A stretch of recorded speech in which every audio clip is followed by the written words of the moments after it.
where we help people make more meaningful relationships in both their personal and professional life.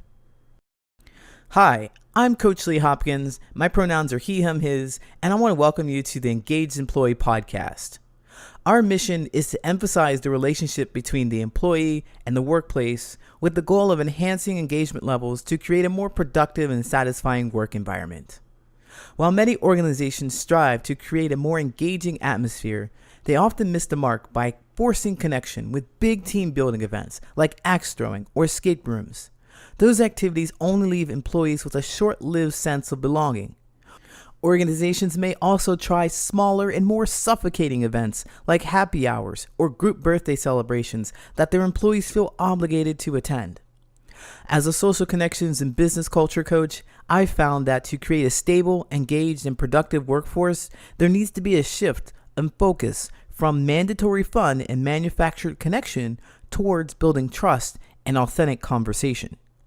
Join me and a guest as we dive into social wellness strategies for the individual employee, techniques for developing interpersonal relationships with coworkers, and even some approaches for leaders to enrich the overall organizational culture.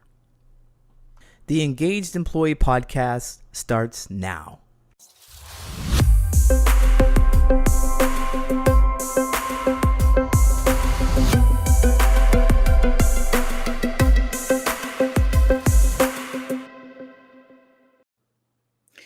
Hi, my name's Coach Lee Hopkins, and my guest today is Tiffany Slowinski. Tiffany is a seasoned entrepreneur and co-owner of two thriving franchises with her husband, Jake. Drawing inspiration from family life and a successful professional career, Tiffany leads Team Spark Advisors, which is a diagnostic tool for team insights helping to improve communication and heighten productivity. She is committed to helping businesses and leaders achieve their goals by fostering purpose-driven cultures and delivering exceptional results. Our conversation today will be focused on interpersonal relationships between coworkers and colleagues. Tiffany, welcome to the Engaged Employee Podcast. Hi, Coach Lee. Thanks for having me. Oh, so such a treat to have you here today. I love this because you talk about data, and in my former life, and when I worked in corporate, I worked in data. So I'm really interested. Now I'm working with personal relationships, and so I am interested in learning how you create those relationships through data. So can you tell us a little bit about how you got started in this, why it's important to you? Yeah. So to kind of go back in my history, I'm the opposite of you. I started off working with people. I went to Columbia University and received my master's in counseling and was actually a guidance counselor for 13 years. Oh, From there, left and got into sales and eventually was leading a sales team nationally. I was a VP of sales. And what I was finding was with our sales team, we'd have some people come in, they're just amazing. It's so natural for them. They're killing it. And we have some people who come in who are the nicest people in the world, where everything on paper looks right. And yet they just weren't successful in that role. It wasn't for them. And so in that role, I started using this diagnostic tool, the culture index, and I was able to see really quickly who our top performers are and what they had in common with each other. So it wasn't that they were all clones of each other where they all seemed the same. You would line up our top 20 performers and wouldn't think they were all that similar in nature. And yet when we were able to use this diagnostic tool and dive in, they had certain characteristics that were very similar to each other, despite the rest of their personality being different. And from there, we were able to really hone in on who we were looking for in the position and then how to best motivate them to be successful. yeah, that's really interesting because I do believe that there's a certain set of skills that you need for any kind of position that you're in. But I hear you saying that their personalities were completely different, but they had the skill set and you're able to hone in on the skill set. Is Yeah. that right?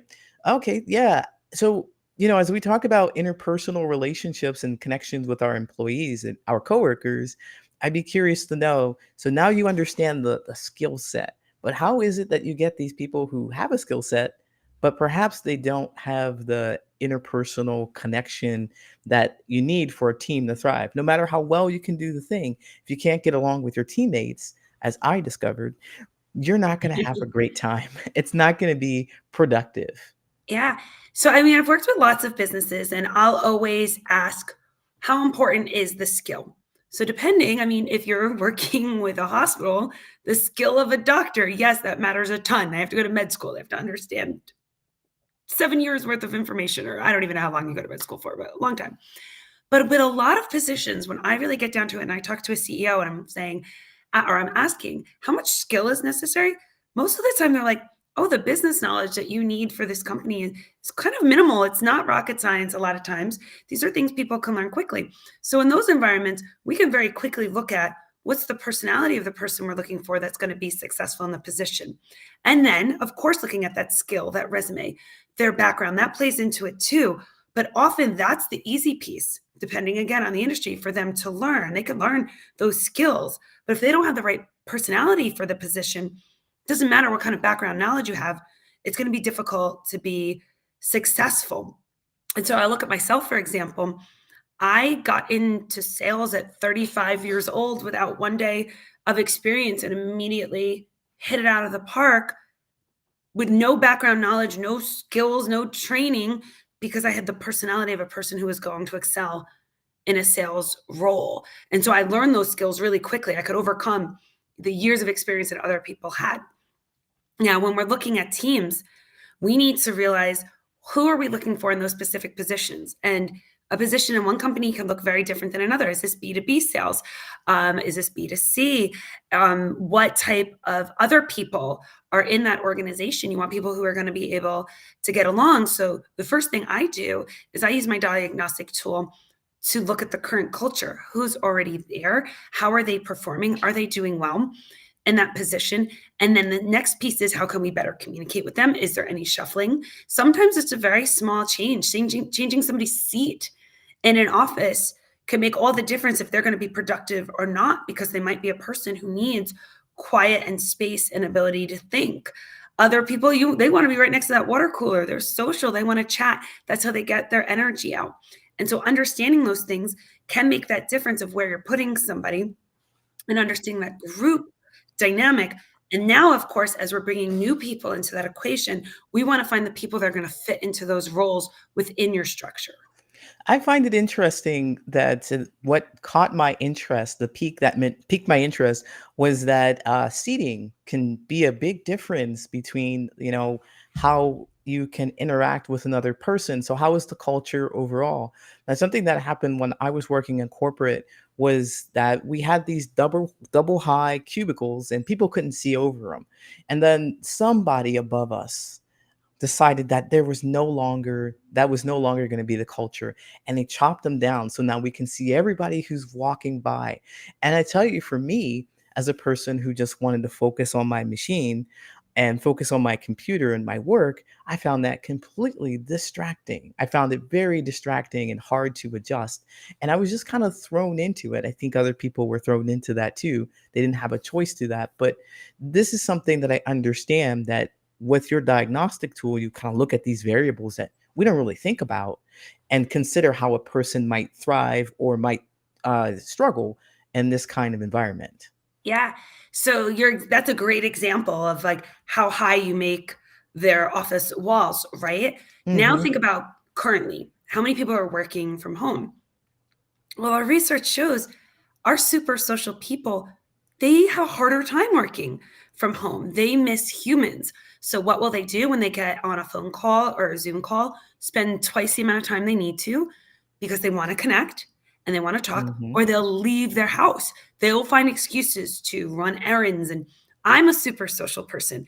I will go get a cup of coffee just to literally leave my house. Those of you who can see me on camera here, Yeah. I work from home, right? I need to leave my house to be around other people.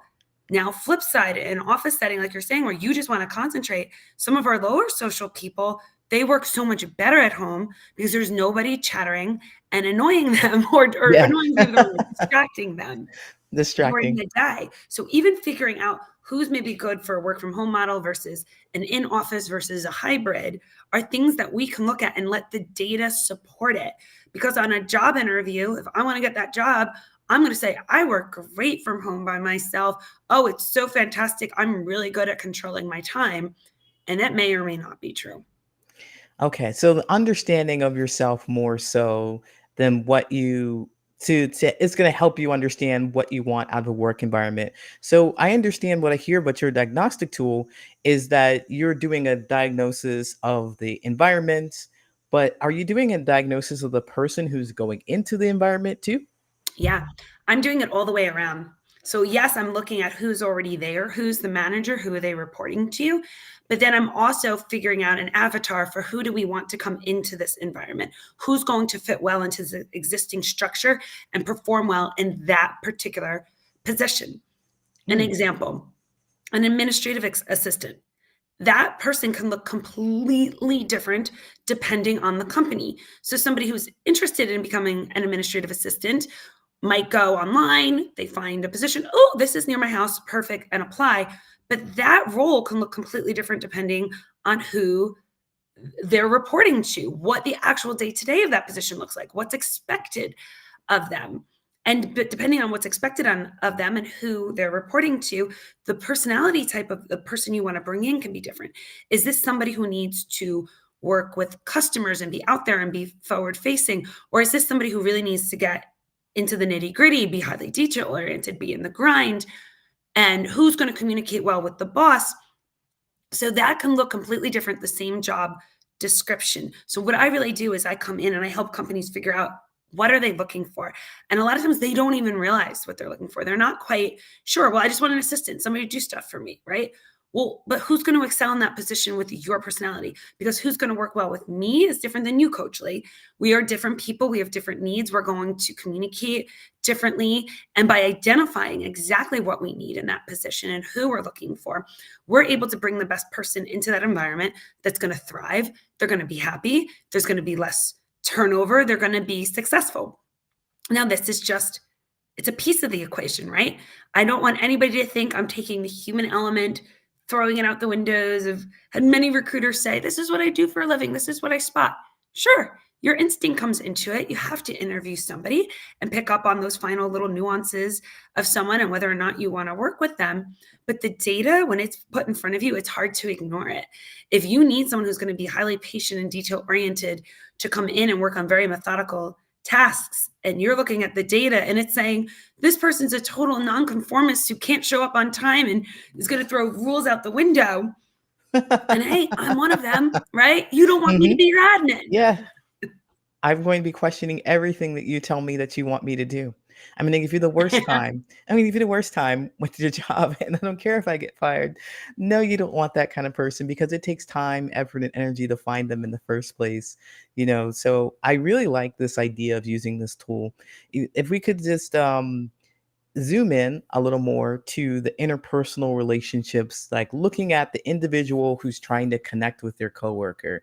Is there a way that we could use this tool to perhaps for me to understand more about my coworker and how I could possibly interact with them? Because say I'm one of those people who is not very social, and here comes a very social person, or I'm stuck on a very social team and I don't know what to do. What would you say to one of those people? So that's part of what I do. I come in and I work with the organization and I help people understand each other. So some of it is surveying and getting that data, but then it's teaching everybody on the team how to look at that data, how to utilize it.